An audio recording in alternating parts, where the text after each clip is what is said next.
मेरी माँ ने कभी पापा के सामने खूब साज सिंगार नहीं किया था। वो खुद को हर वक्त मैली और गंदी सी हालत में रखती थी। मगर फिर भी मेरे पापा माँ पर जान छिड़कते थे। एक दिन अचानक पिताजी का देहांत हुआ, तो उसी दिन पहली बार मैंने माँ को सजे संवरे देखा था।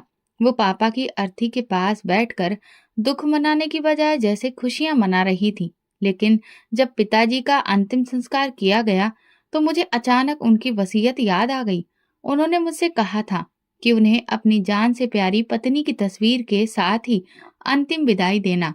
मैंने वैसा ही किया, लेकिन जैसे ही मैंने वो तस्वीर पिता के ऊपर रखी, मेरे पैरों तले से जमीन खिसक गई।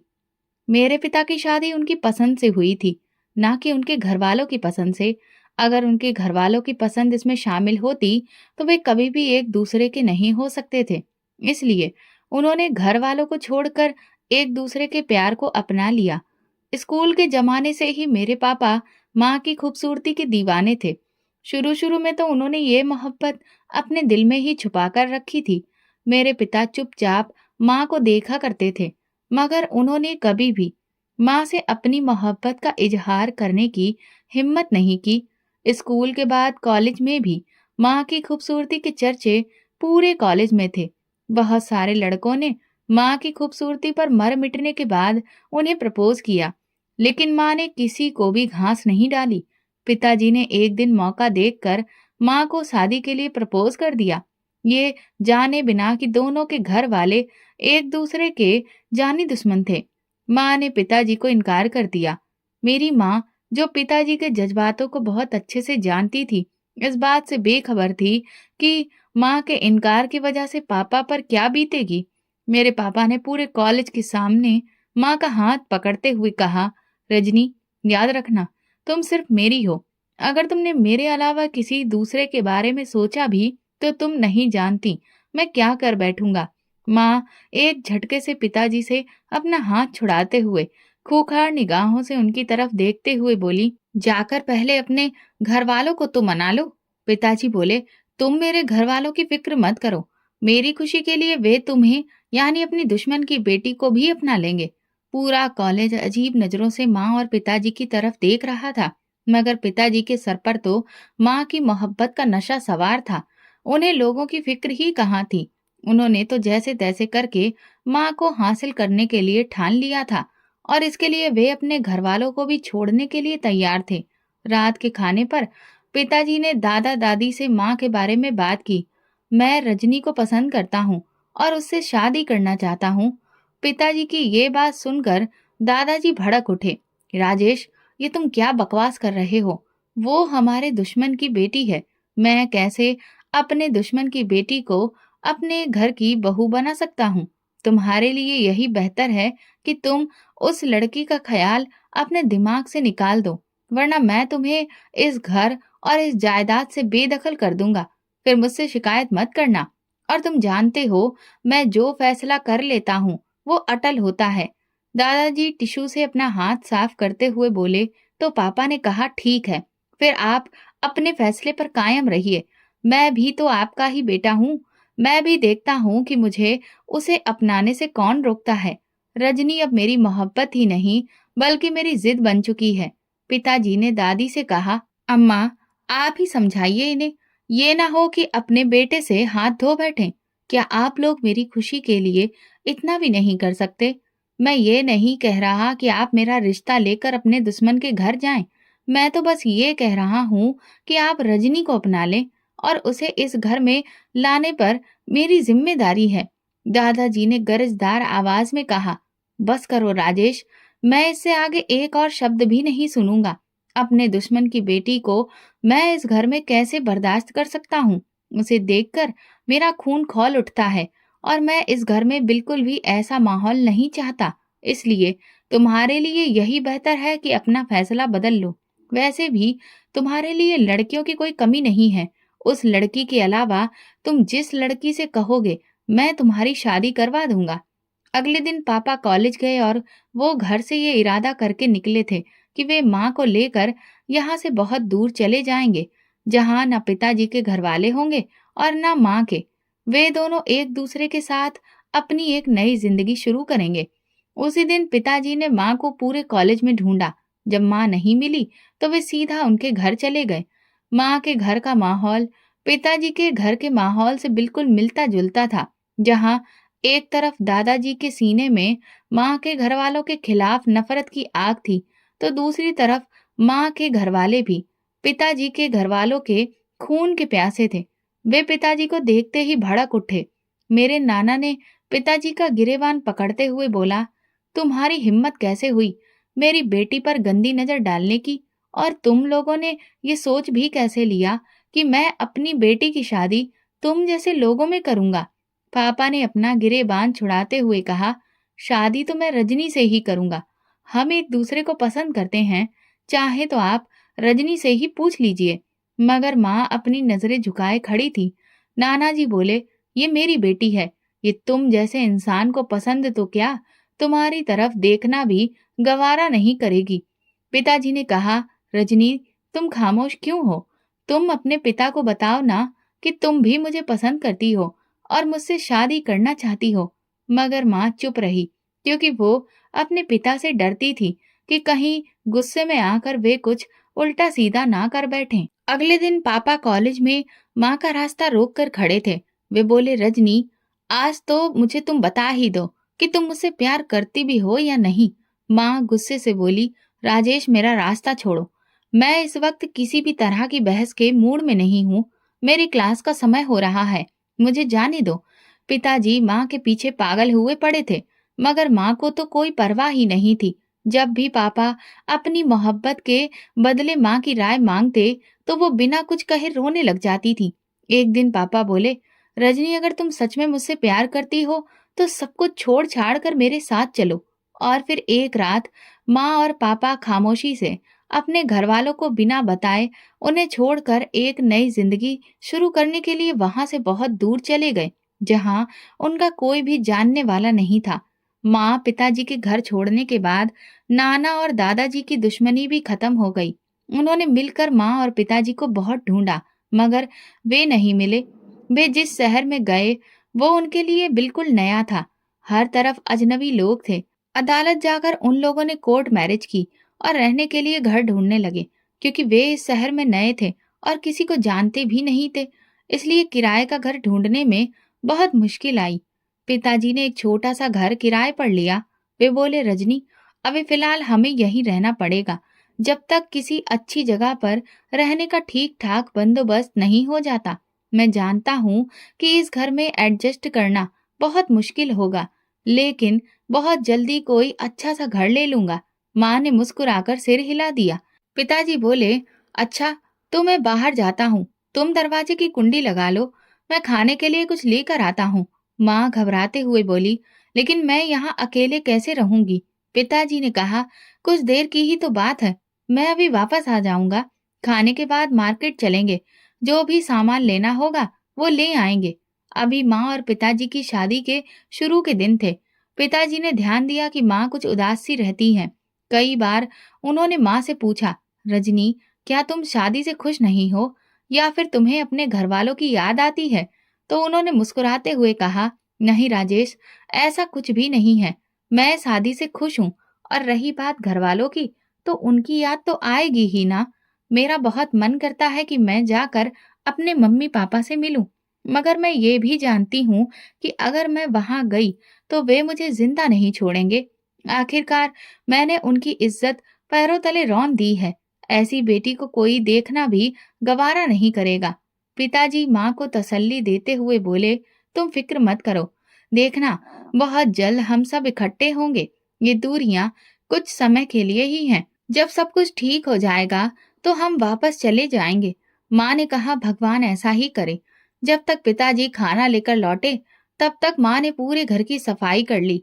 अभी माँ किचन की सफाई करने में व्यस्त थी कि दरवाजे पर दस्तक हुई। माँ डस्टिंग वाला कपड़ा वहीं छोड़कर दरवाजा खोलने गई। जैसे ही उन्होंने दरवाजा खोला, पिताजी अंदर का नजारा देखकर हैरान रह गए। पूरा घर शीशे की तरह चमक रहा था। माँ ने हर चीज को बहुत सलीके से रखा था। पिताजी बोले, अरे वाह रजनी, मैं तो तुम्हें घर संभालने के मामले में थोड़ा कच्चा समझता था, मगर तुम तो बहुत ही होशियार निकली।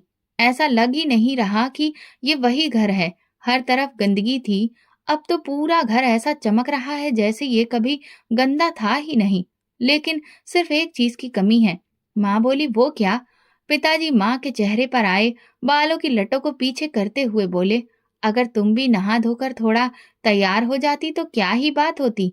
माँ पिताजी के हाथ से खाना लेते हुए बोली, राजेश, अब मैं बहुत थक चुकी हूँ। मुझ में और हिम्मत नहीं है कि मैं कुछ और करूं, इसलिए खाना खाने के बाद मैं आराम करूंगी। वे किचन में जाकर खाना निकालने लगी तो पिताजी भी माँ के पीछे पीछे चल दिए और बोले, रजनी, तुम जाकर आराम करो। मैं खाना निकाल कर कमरे में लेकर आता हूँ। इसके बाद तुम आराम कर लेना। मुझे भी बाहर किसी जरूरी काम से जाना है और अब तुम्हें किसी भी काम को हाथ लगाने की जरूरत नहीं है। मैं शाम को आते हुए खाने के लिए कुछ लेकर आऊंगा, या फिर अगर तुम्हारा मूड हो तो फिर कहीं बाहर चलेंगे। देखो, तुम बहुत थक गई हो, थकान तुम्हारे चेहरे से साफ झलक रही है। पिताजी माँ को कंधे से पकड़ते हुए बोले, तुम कमरे में जाओ, मैं अभी खाना लेकर आता हूँ। पिताजी माँ पर जान छिड़कते थे, लेकिन ना जाने माँ को क्या परेशानी थी कि पिताजी के इतना खुश रखने के बावजूद भी वो खुश नजर नहीं आती थी। पिताजी ने अपने बैंक अकाउंट से सारे पैसे निकाले और उनसे एक छोटा सा कारोबार शुरू किया।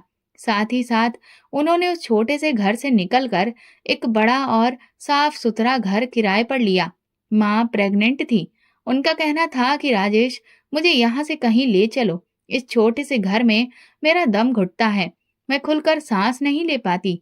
पिताजी जो माँ के मुंह से निकली हर बात पूरी करते थे, वो ये बात कैसे टाल सकते थे? और वो भी तब जब माँ उन्हें बाप बनने की खुशी दे रही थी। जब पिताजी को ये खबर मिली कि माँ उम्मीद से है, तो उन्होंने पूरे मोहल्ले में मिठाई बांटी। उनकी खुशी का कोई ठिकाना नहीं था। वे माँ का हाथ पकड़कर बोले, रजनी, तुम्हें पता है आज मैं कितना खुश हूँ। मुझे ऐसा लग रहा है कि मुझसे ज्यादा इस दुनिया में कोई और खुशकिस्मत नहीं है। बस अब तुम जल्दी से तैयार हो जाओ, हमें अभी डॉक्टर के पास चलना है। माँ बोली, लेकिन राजेश, इतनी जल्दी डॉक्टर के पास जाने की क्या जरूरत है? पता तो चल ही चुका है ना, तो फिर कल चलेंगे। पिताजी ने माँ का हाथ पकड़कर उन्हें खड़ा करते हुए कहा, रजनी, मैं तुम्हें इस मामले में बिल्कुल भी लापरवाही नहीं करने दूंगा। अब ये एक नहीं बल्कि दो दो जिंदगियों का मामला है। मैं इनमें से एक को भी नहीं खोना चाहता, इसलिए मैं कोई रिस्क नहीं लूंगा। तुम अभी उठो, चेंज करो, हम अभी डॉक्टर के पास जा रहे हैं। माँ तैयार होकर बाहर आई तो पिताजी सर से लेकर पैर तक उन्हें देखने लगे। रजनी यार, ये क्या? कम से कम बाहर जाते हुए तो अपना हुलिया ठीक कर लो। मैं तुमसे कितनी बार कह चुका हूँ कि थोड़ा बन सबर कर रहा करो। घर पर नहीं तो कम से कम बाहर जाते हुए तो अपनी हालत ठीक कर लिया करो। गली मोहल्ले के लोग तुम्हें देखकर क्या सोचेंगे कि तुम्हारे पति ने तुम्हें अच्छे से नहीं रखा हुआ है। माँ अपने ऊपर शॉल ओढ़ते हुए बोली, मुझे किसी की कोई परवाह नहीं। तुम कह रहे हो इसीलिए मैं चल रही हूँ, नहीं तो मेरा तो पहले ही जाने का मन नहीं था। पापा बोले, अच्छा ठीक है चलो। माँ के प्रेग्नेंट होने के बाद पापा ने उनका ज्यादा ध्यान रखना शुरू कर दिया। उनका ज्यादातर वक्त घर पर ही गुजरता। वे घर के किसी काम को भी माँ को हाथ तक ना लगाने देते और उनके खाने पीने का खास ख्याल रखते। माँ को इन सब बातों से बहुत चिढ़ थी। वे झल्लाकर बोलती, राजेश, मैं इतनी भी लाचार नहीं हूँ कि तुम मुझे नीचे पाँव ही नहीं रखने देते हो। वे बोले, डॉक्टर ने क्या कहा था, तुम्हें याद है ना? डॉक्टर ने कहा था कि तुम्हें पूरी तरह से बेड रेस्ट करना है। वो माँ के सामने फल रखते हुए बोले, अच्छा, अब चुपचाप से ये सब खा लो। माँ मुंह दूसरी तरफ करते हुए बोली, राजेश, ये क्या जबरदस्ती है? मुझे नहीं खाया जाता इतना सारा। पिताजी ने कहा, खाना तो पड़ेगा, अपने लिए ना सही तो इस नन्ही सी जान के लिए जो तुम्हारे अंदर पल रही है। पापा अक्सर बातों ही बातों में माँ को कहते कि वे खुद को साफ सुथरा रखें, लेकिन माँ बजाय पापा की बात पर ध्यान देने के उल्टा उन्हें ही सुनाती। राजेश, अब तुम्हारा मुझसे मन भर गया है, इसीलिए तो तुम मुझ में कमियां निकालते रहते हो। पिताजी ने कहा, रजनी, ऐसी कोई बात नहीं है। तुम चाहे जिस हाल में भी हो मुझे अच्छी लगती हो। मैं तो बस ये कहता हूँ कि तुम अपने आप को गंदी हालत में मत रखा करो। बल्कि तैयार होकर रहा करो। अपने लिए नहीं तो अपने पति के लिए ही। माँ अपने बालों का जूड़ा बनाते हुए बोली, ये लो, मैंने बाल समेट लिए, अब तो खुश हो? पिताजी माँ को मोहब्बत भरी नजरों से देखते हुए बोले, खुश तो मैं उस दिन से ही हूँ जिस दिन से तुम मेरी जिंदगी में शामिल हुई थी। 9 महीने पूरे होने के बाद जब मैं इस दुनिया में आई तो मेरे पापा को दुनिया की हर खुशी मिल गई। जब उन्होंने मुझे पहली बार गोद में लिया तो उनकी आंखें खुशी से भर आईं। वे मुझे गोद में उठाकर माँ के पास लेकर बोले, रजनी, ये देखो, हमारी बेटी बिल्कुल तुम पर गई है। माँ मुंह दूसरी तरफ करके रोने लगी। पिताजी ने जब माँ की आंखों में आंसू देखे तो पूछने लगे, रजनी, तुम्हें क्या हुआ? तुम क्यों रो रही हो? क्या तुम खुश नहीं हो? भगवान ने तुम्हें बेटी के रूप में आशीर्वाद दिया है। वे माँ का चेहरा अपनी तरफ करते हुए बोले, इधर मेरी तरफ देखो। अरे देखो तो सही, क्या तुम अपनी बेटी से नहीं मिलोगी? देखो ये कितनी मासूम है। मेरी किलकारियां पूरे घर में गूंजने लगीं। मैं पापा की आंखों का तारा थी। मुझे देखकर वे दुनिया का हर काम भूल जाते, मेरी छोटी छोटी खुशियों का ख्याल रखते। एक दिन पापा कमरे में बैठे अपने कारोबार के हिसाब में व्यस्त थे और माँ किचन में खाना बना रही थी। मैं धीरे धीरे छत की सीढ़ियों की तरफ चढ़ने लगी। एकदम से मेरा पांव फिसला और मैं फर्श पर गिर गई। पिताजी अंदर से भागते हुए बाहर आंगन में आए। मेरे माथे से खून की बूंदें निकल रही थीं। मैं जोर जोर से रोने लगी। तभी माँ किचन से बाहर आई तो पिताजी चिल्लाने लगे, रजनी, तुम इतनी लापरवाह कैसे हो सकती हो? जब तुम्हें पता था कि बच्ची बाहर है तो तुम इसे मेरे पास छोड़ जाती। देखो तो ये कैसे रो रही है। वे मुझे फौरन डॉक्टर के पास ले गए। माँ पिताजी के सख्त लहजे से डर कर सहमी सहमी सी वहीं पर खड़ी रह गई, क्योंकि इससे पहले पिताजी ने कभी भी इस लहजे में माँ से बात नहीं की थी। जब पिताजी मेरी मरहम पट्टी करवा कर लाए तो मैं माँ को देखकर अपने दोनों हाथ फैलाने लगी। माँ ने मुझे गोद में लिया और कमरे में चली गई। पिताजी ने खाना बर्तनों में निकाला और कमरे में लाकर माँ के सामने रखते हुए बोले, सॉरी रजनी, ना जाने आज मुझे क्या हो गया था। रोहिणी की हालत देखकर मैं खुद पर काबू न पा सका और तुमसे उस लहजे में बात कर गया। माँ अपनी नजरें झुकाए अपने हाथों को घूर रही थी। पिताजी ने थोड़ी से पकड़कर माँ का चेहरा ऊपर किया। रजनी, माफ कर दो, वादा है आज के बाद कभी भी तुमसे इस तरह रूखे लहजे में बात नहीं करूंगा। मगर प्लीज तुम भी रोहिणी के मामले में थोड़ा ध्यान रखा करो। छोटी बच्ची है, तुम्हें और मुझे उसका मिलकर ध्यान रखना है। माँ इस बात से सहमत होते हुए खाना निकालने लगी। ऐसे ही मेरे बाद भगवान ने मेरे माँ बाप को एक और बेटी और एक बेटा दिया। अब हम 3 भाई बहन थे। परिवार बढ़ जाने की वजह से पिताजी ने दिन रात मेहनत करना शुरू कर दिया। उनका ज्यादातर वक्त अपने स्टोर पर गुजरता। एक दिन अचानक मेरी आंख खुली तो देखा मम्मी पापा किसी बात पर बहस कर रहे थे। उसी दिन माँ का लहजा बदला बदला था, क्योंकि मैं अब बड़ी हो चुकी थी और बातों को समझने लगी थी, तो मुझे माँ की लड़ाई कुछ कुछ समझ आने लगी थी।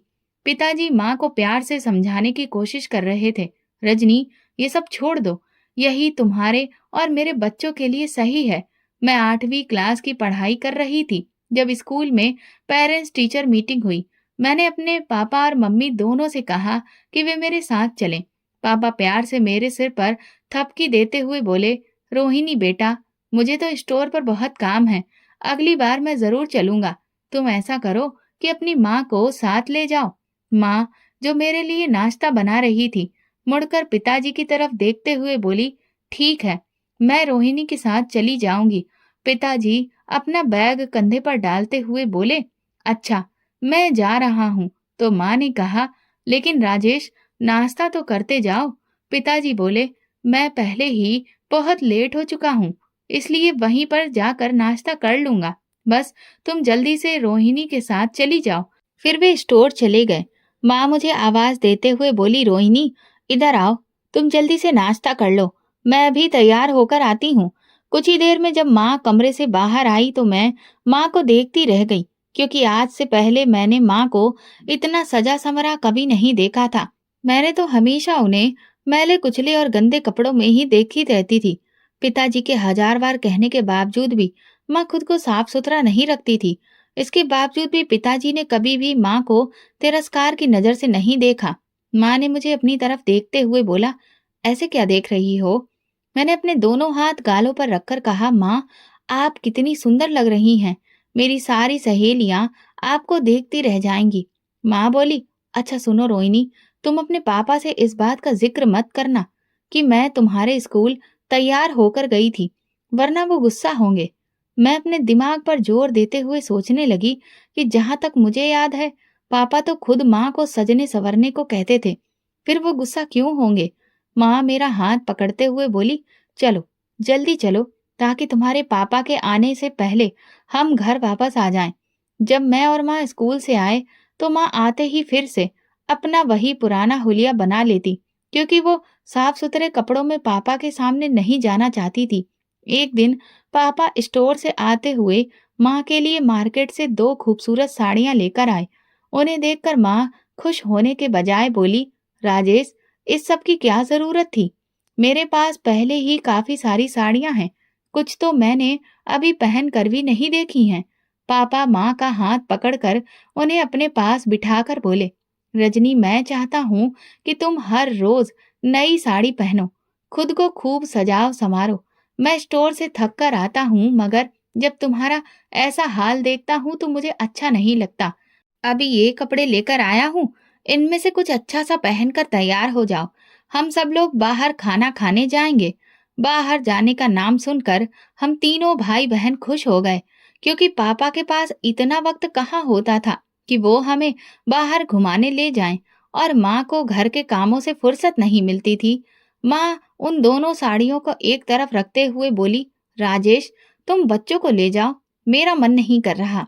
पिताजी ने कहा, रजनी, तुम्हें हो क्या गया है? हर बात पर इनकार करती हो। माँ झल्लाकर बोली, राजेश प्लीज, मुझे परेशान मत करो। सारा दिन मैं काम में लगी रहती हूँ। इस वक्त थकावट के मारे मेरा शरीर चूर चूर है। तुम्हें जाना है तो जाओ, मैं आराम करने जा रही हूँ। माँ अपने कमरे में चली गई। चलो बच्चों, तुम लोग भी जाकर सो जाओ, फिर कभी चलेंगे। मैंने कहा, पापा, हमें आज ही जाना है, हमें आइसक्रीम खानी है। माँ नहीं जा रही है तो ना जाए, लेकिन आप हमें लेकर चलो। पापा बोले, रोहिणी, जिद नहीं करते, तुम्हारी माँ की तबीयत ठीक नहीं है। अगर उनकी तबीयत सही होती तो हम सब मिलकर जाते। अच्छी बच्ची बनो, जिद मत करो और जाकर सो जाओ। हम तीनों भाई बहन मुंह फुलाए हुए अपने कमरे में चले गए, क्योंकि पापा ने वादा किया था कि वो आने वाले कुछ दिनों में हमें बाहर घुमाने ले जाएंगे। लेकिन इसके बाद पापा स्टोर पर जाते और हमारे सोने के बाद ही घर लौटते। पापा के साथ साथ हमारी जिंदगी भी बहुत व्यस्त हो चुकी थी। घर से स्कूल, स्कूल से ट्यूशन, सारा दिन ऐसे ही गुजर जाता। रविवार वाले दिन पापा दोपहर को घर आए तो उनकी तबीयत कुछ ठीक नहीं लग रही थी। आते ही वो बोले, रजनी, मुझे चाय बना दो, मेरे सिर में बहुत दर्द है। ऐसा लग रहा है जैसे दर्द के मारे दिमाग की नसें फट जाएंगी। माँ बोली, आप कमरे में चलो, मैं बस चाय बनाकर लाती हूँ। चाय पीने के बाद भी पिताजी के सिर का दर्द बढ़ता ही गया, और इतना बढ़ गया कि बर्दाश्त से बाहर हो गया। वो दोनों हाथों से अपना सिर दबाते हुए बोले, रजनी, मुझे अस्पताल ले चलो, वरना मेरा सिर दर्द से फट जाएगा। माँ ने जल्दी से अलमारी से एक बड़ी सी शॉल निकाली और अपने ऊपर डालते हुए बोली, रोहिणी, तुम अपने भाई बहनों का ध्यान रखना और अंदर से दरवाजा बंद कर लो। जब तक हम ना आए, दरवाजा मत खोलना।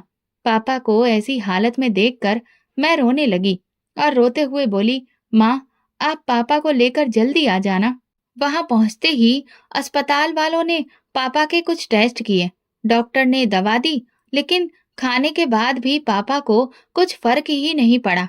डॉक्टर ने माँ से कहा कि हमें आपके पति के अब कुछ और टेस्ट भी करने हैं। माँ ने कहा, डॉक्टर साहब, हम अभी टेस्ट करवा लेते हैं। फिर वो पापा को लेबोरेटरी ले गए, लेकिन वहां पहुंचकर माँ पता नहीं कहाँ चली गई। पापा काफी देर वहां बैठे रहे और माँ के वापस आने का इंतजार करते रहे। काफी देर बाद जब माँ वापस लेबोरेटरी रूम में आई तो पापा की जान में जान आई। पापा अपनी तकलीफ भूलकर बोले, रजनी, क्या हुआ? तुम इतनी तेज हाँफ क्यों रही हो? माँ अपना चेहरा साफ करते हुए बोली, कुछ नहीं, वहां चाय पीने गई थी, लोगों की भीड़ थी, बहुत मुश्किल से मैं वहां से निकल पाई। तुम बताओ, डॉक्टर ने ब्लड सैंपल लिया कि नहीं? पापा बोले, बस अभी कुछ ही देर में टेस्ट की रिपोर्ट्स मिल जाएंगी, उसके बाद घर चलेंगे। बच्चे इंतजार कर रहे होंगे। मुझे लगता है कि मेरा सिर अब पहले से बेहतर है। पापा को तो ये बहुत मामूली सा लग रहा था, लेकिन टेस्ट की रिपोर्ट आने के बाद जो सामने आया, उसने माँ और पापा को हिलाकर रख दिया। डॉक्टर ने जो बताया उसे वे लोग स्वीकार नहीं कर पा रहे थे। डॉक्टर बोले, राजेश जी, आपको बहुत सब्र और हिम्मत से काम लेना होगा।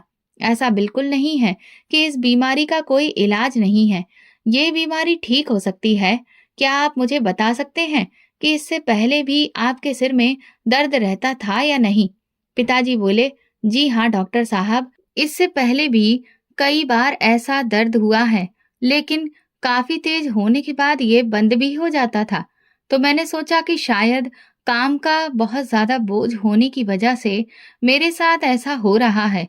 डॉक्टर बोले, अगर आपने सही वक्त पर चेकअप कराया होता तो आज नौबत यहाँ तक नहीं आती।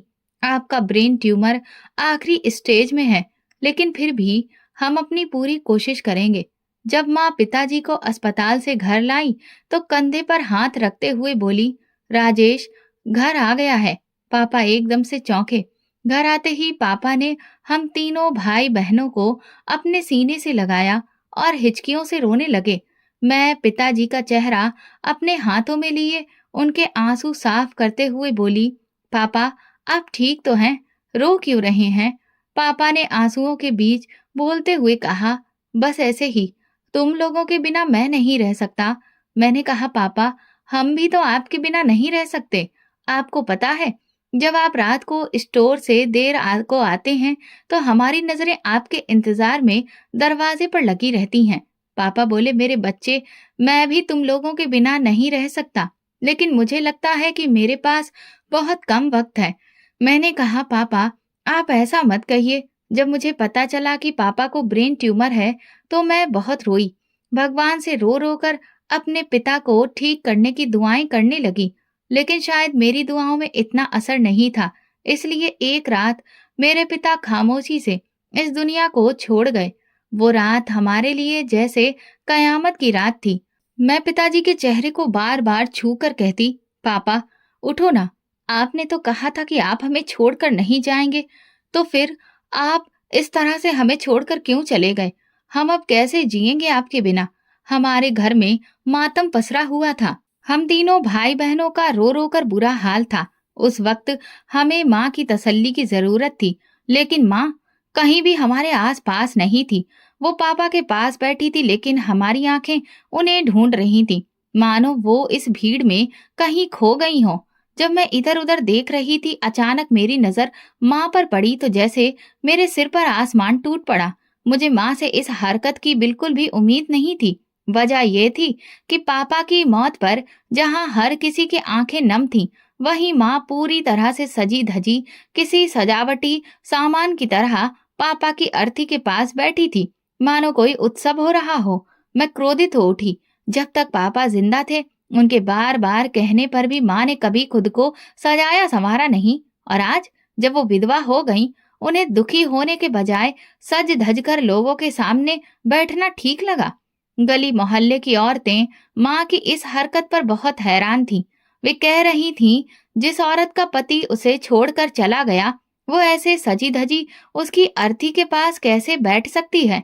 लोग तरह तरह की बातें करने लगे। कोई कहता कि औरत चरित्रहीन है, तो कोई कहता बाप तो चला गया, इन बेचारे बच्चों का क्या होगा? उनकी बातें सुनकर मुझे बहुत तकलीफ हुई।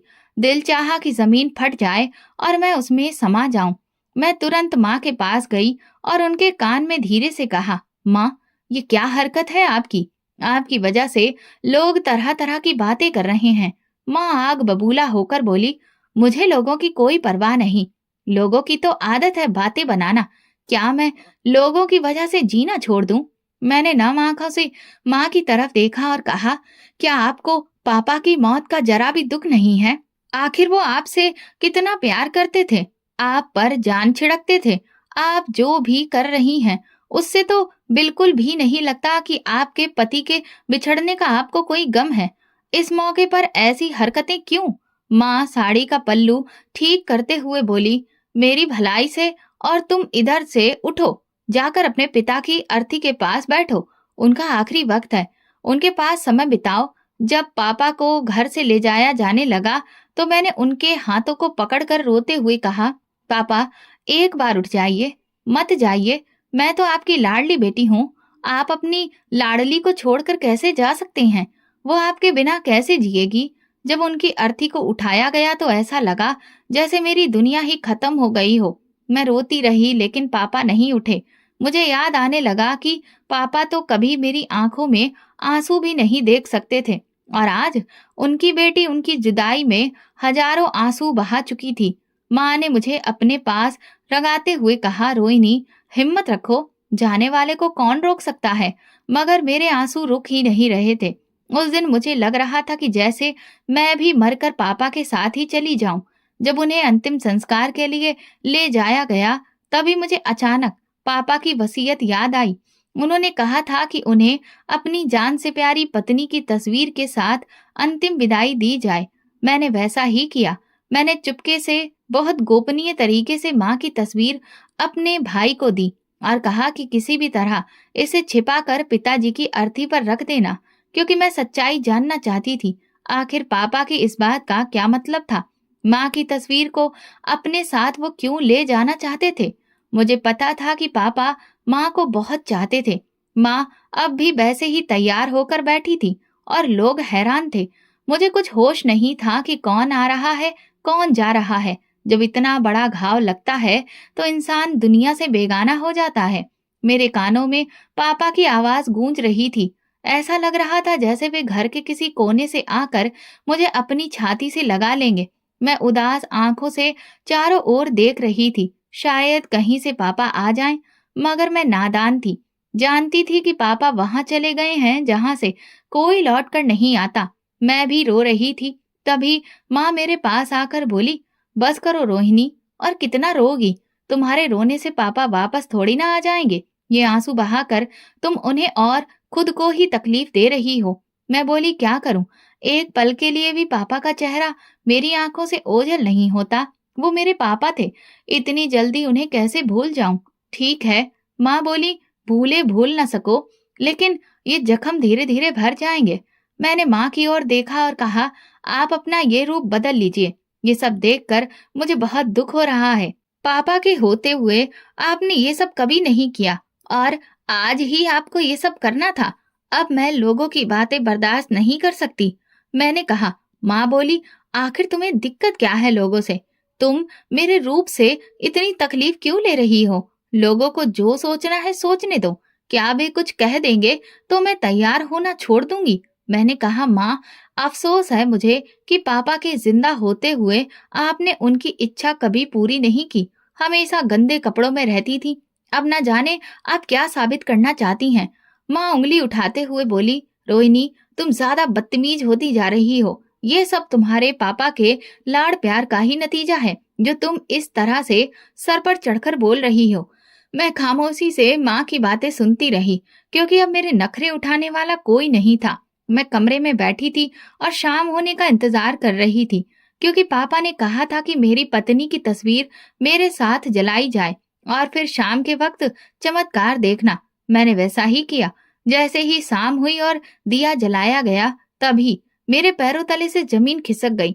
सारे मेहमान गली मोहल्ले वाले जा चुके थे, मगर जो कुछ मेरे सामने था उसे मैं बयान नहीं कर सकती थी। मैं सोचने लगी, क्या पापा सब कुछ पहले से ही जानते थे? अगर जानते थे तो उन्होंने कभी किसी को कुछ बताया क्यों नहीं? कम से कम मुझे तो बता सकते थे। मुझे ही क्यों नहीं बताया? माँ को तो रोक सकते थे, आखिर वो उनकी पत्नी थी। माँ को देखकर मैं गुस्से से लाल पीली हो रही थी, लेकिन माँ अपनी ही दुनिया में खोई थी। उन्हें मेरे आने की खबर तक नहीं हुई। मैंने कहा, माँ, क्या हो रहा है? आप यहाँ क्या कर रही हैं? आपको तो इस वक्त हमारे साथ होना चाहिए। हमें आपकी इस वक्त सबसे ज्यादा जरूरत है। मुझे देखकर माँ का रंग उड़ गया। वो एकदम बौखलाकर बोली, रोहिणी, तुम यहाँ पर क्या कर रही हो? जाओ, जाकर आराम करो, मैं अभी आती हूँ। मैं सब कुछ अपनी आंखों से देखने के बाद चुपचाप वहां से आ गई और तब मुझे समझ आया कि पापा किस चमत्कार की बात कर रहे थे। ये हादसा न जाने कब उनकी जिंदगी में हो चुका था। शायद वो बहुत पहले से ही माँ की इस हरकत को जान चुके थे और यकीनन यही हादसा पिताजी की मौत का कारण बना। माँ से मुझे ये उम्मीद हरगिज नहीं थी। मेरी छोटी बहन और मेरा भाई दोनों मेरे दाएं बाएं बैठे थे। वे बोले, दीदी हमें पापा की बहुत याद आ रही है, पापा कब आएंगे? वे इतने मासूम थे कि उन्हें खबर ही नहीं थी कि वो जिसका इंतजार कर रहे हैं वो कभी लौट कर नहीं आएंगे। रात काफी गहरी हो चुकी थी। मैं उन दोनों को सुलाने के बाद खिड़की से बाहर का मंजर देख रही थी कि अचानक मुझे अंधेरे से डर लगने लगा। मैं जल्दी से खिड़की बंद कर तुरंत बेड पर सिमट कर बैठ गई। इससे पहले मुझे कभी भी डर महसूस नहीं हुआ था। शायद इसलिए क्योंकि मैं जानती थी कि मेरे पापा हैं जो हर खतरे से मुकाबला करके मुझे बचा लेंगे। इतने में दरवाजे पर दस्तक हुई तो मैं डर के मारे थर-थर कांपने लगी। दूसरी बार दस्तक देने पर मैंने धीरे-धीरे कदम बढ़ाकर दरवाजा खोला तो सामने माँ खड़ी थी। मैं एकदम माँ के सीने से जा लगी। माँ, मुझे बहुत डर लग रहा है। मुझे खुद से अलग करते हुए माँ बोली, रोहिणी क्या हुआ है? वो मेरे चेहरे पर आए बालों की लटों को पीछे करते हुए बोली, खुद को संभालो, अब तुम बच्ची थोड़ी हो जो ऐसे डर गई हो। मैं तो बस देखने आई थी कि तुम लोग सो रहे हो या नहीं। माँ जबरदस्ती मुस्कुराते हुए बोली, मुझे नींद आ रही है, ऐसा करो कि तुम भी सो जाओ, मैं सोने जा रही हूँ। मैंने कहा, माँ आज आप यहीं हमारे पास सो जाइए। माँ गुस्से से बोली, तुम कौन सी अकेली हो, वे दोनों भी तुम्हारे साथ हैं। दरवाजा बंद करो और आराम से सो जाओ। अगली सुबह मैं उठी तो घर में हर चीज मौजूद थी। सब कुछ वैसा ही था, बस अगर कोई नहीं था तो वो मेरे पापा थे। पिताजी के बिना घर सूना सूना लग रहा था। मुझे पापा की कमी शिद्दत से महसूस हो रही थी। माँ सुबह सवेरे ही कंधे पर शॉल ओढ़कर बोली, रोहिणी तुम अपने भाई बहनों का और घर का ख्याल रखना, मैं स्टोर पर जा रही हूँ। मैंने कहा, लेकिन आज तो पिताजी को गए दूसरा दिन है, लोग क्या कहेंगे? माँ बोली, एक तो तुम हर बात के बीच में लोगों को ले आती हो, तुम क्यों दूसरों के बारे में इतना सोचती हो? अब अगर मैं यूं घर पर हाथ रखकर बैठी रही तो ये घर कैसे चलेगा? और तुम लोगों की पढ़ाई लिखाई के खर्चे कहाँ से पूरे होंगे? इस सब के लिए तो मुझे स्टोर पर जाना ही पड़ेगा ना। अब अगर सारा काम नौकरों पर छोड़ दिया तो एक हफ्ते में स्टोर खाली हो जाएगा और हम लोगों को दो वक्त की रोटी के लिए भी तरसना पड़ेगा। इसलिए मैं जो कह रही हूँ वो करो, मैं जल्दी ही वापस आ जाऊंगी। सारा दिन हम तीनों माँ के आने का इंतजार करते रहे, लेकिन वो शाम के वक्त लौटी। माँ को देखते ही मैं किचन में घुस गई। उस दिन पहली बार मैंने खाना बनाया। मैं बोली, फ्रेश हो जाइए माँ, मैं आपके लिए खाना लाती हूँ। माँ बोली, तुम लोगों ने खाना खा लिया? मैंने हाँ में सिर हिलाया तो वो कहने लगी, मैंने भी बाहर से खाना खा लिया है, इसलिए तुम लोग खाना वगैरह छोड़ो और जाकर सो जाओ। अभी हम लोगों को कमरे में गए हुए कुछ ही देर हुई थी कि तभी बाहर से किसी के चिल्लाने की आवाजें आने लगीं। वो एक मर्दाना आवाज थी और इतनी ऊंची थी कि उसके आगे माँ की आवाज दब रही थी। मैं अपने बहन भाइयों से बोली, तुम लोग यहीं पर रुको, मैं अभी आती हूँ। दरवाजा अंदर से बंद कर लो और जब तक मैं ना आऊं दरवाजा बिल्कुल भी मत खोलना। ये आवाज हमारे घर के पिछले हिस्से से आ रही थी। मैं धीरे धीरे वहां पहुंची तो मेरे सामने वही नजारा था। माँ उस आदमी के साथ खड़ी हुई बातें कर रही थी। न जाने वे दोनों किन बातों में उलझे थे। वो आदमी माँ से बोला, अगर तुमने ऐसा नहीं किया तो फिर मैं तुमसे शादी नहीं करूंगा। माँ बोली, प्लीज भगवान के लिए मेरे साथ ऐसा मत करो, मैं पहले ही तुम्हें इतना कुछ दे चुकी हूँ। तो वो आदमी बोला, तो मैं कब तुमसे स्टोर लेने का कह रहा हूँ, मैं तो बस ये कह रहा हूँ कि ये स्टोर मेरे नाम पर कर दो, उसके बाद हम शादी कर लेंगे। जो मेरा होगा वो तुम्हारा भी तो होगा ना। माँ चीख कर बोली, हरगिज नहीं, ये मेरे बच्चों का अधिकार है और मैं उनका अधिकार उनसे बिल्कुल नहीं छीनूंगी। वह आदमी सख्त लहजे में बोला, अच्छा तो अपना स्टोर अपने पास रखो, आज के बाद तुम्हारा और मेरा कोई रिश्ता नहीं। माँ उसकी शर्ट को खींचते हुए बोली, प्लीज मुझे छोड़कर मत जाओ। माँ उस आदमी के सामने भीख मांग रही थी। मगर उसने माँ की एक भी बात नहीं सुनी और फिर वो वहां से चला गया। मेरे पास शब्द नहीं थे कि मैं माँ को किस तरह से तसल्ली देती। माँ घुटनों के बल बैठकर जमीन पर रो रही थी। मैंने उनके कंधे पर हाथ रखा। वो मुझे देख कर रोने लगी और बाहर की ओर इशारा करके बोली, वो मुझे छोड़कर चला गया सिर्फ इसलिए कि मैंने स्टोर उसके नाम पर नहीं किया, क्योंकि मैं अब उसकी नीयत को साफ तौर पर जान चुकी थी। माँ मेरे गले लगकर फूट फूट कर रोने लगी। बोली, रोहिणी, मुझे माफ कर दो। मैंने तुम्हारे साथ साथ तुम्हारे पापा की भी मैं मुजरिम हूँ। मैंने कहा, माँ, ये सब कब से चल रहा है? आप कब से इस आदमी को जानती हैं? माँ बोली, मैंने तुम्हारे नाना नानी के खिलाफ जाकर तुम्हारे पापा से शादी की। हम दोनों सब कुछ छोड़कर एक नई जिंदगी शुरू करने के लिए यहाँ आए थे। मैं नहीं जानती थी कि तुम्हारे पापा के बाद भी मुझे किसी से मोहब्बत हो सकती है। अंकित मकान मालिक का बेटा था। वो बहाने से घर आता और बातों बातों में मुझे उसने अपने जाल में फंसा लिया। हर हफ्ते वो कोई ना कोई बहाना करके मुझसे भारी रकम लेता। तुम्हारे पैदा होने के बाद से मुझे तुम्हारे पापा में कोई दिलचस्पी नहीं रही। मैं खुद को गंदा और बिखरा हुआ रखती थी ताकि तुम्हारे पापा मेरे पास ना आए, उन्हें मुझसे घिन हो। मैं अंकित की मोहब्बत में पागल हो चुकी थी और ये बात तुम्हारे पापा पहले ही समझ चुके थे।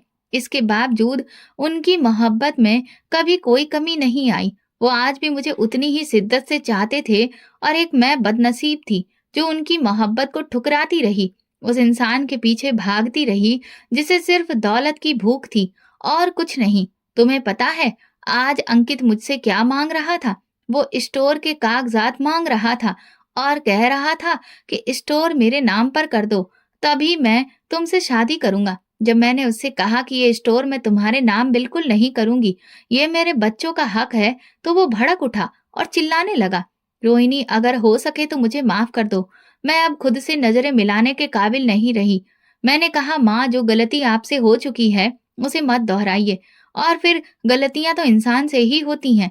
बस मुझे एक बात का दुख रहेगा कि आपने पापा जैसे सच्चे और प्यार करने वाले इंसान के साथ बेवफाई की। वो तो बस आपको देखकर ही जीते थे। माँ शर्मिंदा होती हुई मेरे सामने हाथ जोड़कर खड़ी थी। उन्होंने कहा, मैं तुम सबकी गुनाहगार हूँ। जो गुनाह मैंने किया शायद भगवान भी मुझे माफ ना करे। मैंने एक लालची इंसान के लिए अपना पूरा घर तबाह कर लिया। माँ अपने हाथों की ओर देखते हुए बोली, देखो रोहिणी, आज मैं खाली हाथ खड़ी हूँ। शायद ये भगवान की तरफ से मुझे सजा मिली है, लेकिन आज से मैं सच्चे दिल से ये प्रण लेती हूँ कि अब दोबारा कोई गुनाह नहीं करूंगी, बल्कि अपने बच्चों का हौसला और सहारा बनूंगी। माँ ने रोजाना स्टोर पर जाना शुरू कर दिया था और फिर हमारी मेहनत का नतीजा था कि स्टोर ने बहुत जल्द सुपर स्टोर का दर्जा हासिल कर लिया।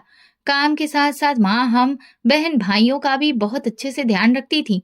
उन्होंने कभी हमें पापा की कमी महसूस नहीं होने दी।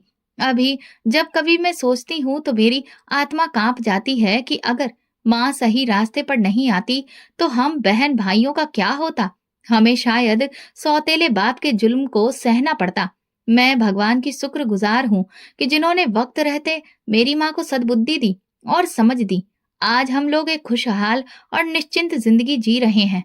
बेशक हमारे बीच आज पापा मौजूद नहीं है, लेकिन अब मुझे इस बात की तसल्ली है कि कम से कम माँ को ये एहसास तो हुआ है कि उन्होंने पापा के प्यार को ठुकरा कर बहुत बड़ी गलती की थी। अब वो पापा के प्यार की कदर समझती हैं। शायद यही सब देखकर मेरे पापा की आत्मा को शांति मिल गई हो। दोस्तों, अगर आपको हमारी कहानी पसंद आई हो तो कमेंट करके जरूर बताएं। वीडियो को लाइक करें और ज्यादा से ज्यादा शेयर करें। अगर आप चैनल पर नए हैं तो सब्सक्राइब जरूर करें और नोटिफिकेशन बेल को दबा दें ताकि अगली अपडेट सबसे पहले आपको मिले। धन्यवाद।